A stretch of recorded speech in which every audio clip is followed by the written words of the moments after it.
ಇನ್ನು ರೇಣುಕಾ ಸ್ವಾಮಿ ಕೊಲೆ ಪ್ರಕರಣಕ್ಕೆ ಸಂಬಂಧಪಟ್ಟಂತೆ ಒಂದಷ್ಟು ಅಪ್ಡೇಟ್ ಬರ್ತಾ ಇದೆ. ಬೆದರಿಕೆ ಆರೋಪಿಗಳ ಜೊತೆ ಈ ಕೊಲೆ ಆರೋಪಿ ಪುನೀತ್ಗೆ ಸಂಪರ್ಕ ಇತ್ತು ಅಂತ ಹೇಳಲಾಗಿದೆ.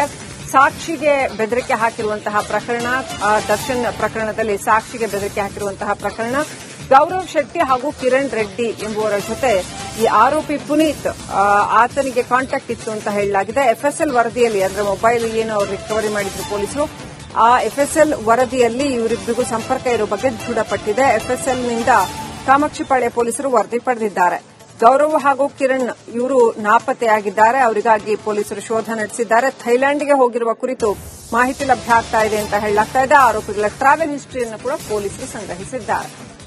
ರೇಣುಕಾಸ್ವಾಮಿ ಕೊಲೆ ಪ್ರಕರಣದಲ್ಲಿ ಆರೋಪಿಗಳ ಜೊತೆ ಬೆದರಿಕೆ ಅಂದ್ರೆ ಸಾಕ್ಷಿಗಳಿಗೆ ಬೆದರಿಕೆ ಹಾಕಲಾಯಿತು.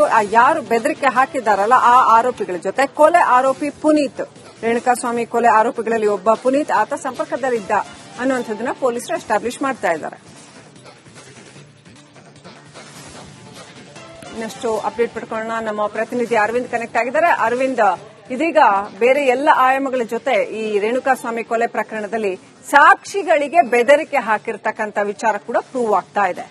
ಸೊ ಒಂದು ವೇಳೆ ಸಾಕ್ಷಿಗಳಿಗೆ ಬೆದರಿಕೆ ಹಾಕಿದ್ದೆ ಹೌದು ಅಥವಾ ಸಾಕ್ಷ್ಯ ನಾಶಕ್ಕೆ ಪ್ರಯತ್ನ ಪಟ್ಟರು, ಈ ಥರದ್ದೇನಾದ್ರೂ ಪ್ರೂವ್ ಆದ್ರೆ ಅದರ ಪರಿಣಾಮ ಮೇನ್ ಕೇಸ್ ಮೇಲೆ ಏನಿರುತ್ತೆ? ಈಗ ಕರೆಂಟ್ಲಿ ಈ ರೇಣುಕಾಸ್ವಾಮಿ ಕೊಲೆ ಪ್ರಕರಣದ ಒಟ್ಟು ಚಿತ್ರಣ ಏನಿದೆ ಅರವಿಂದ್?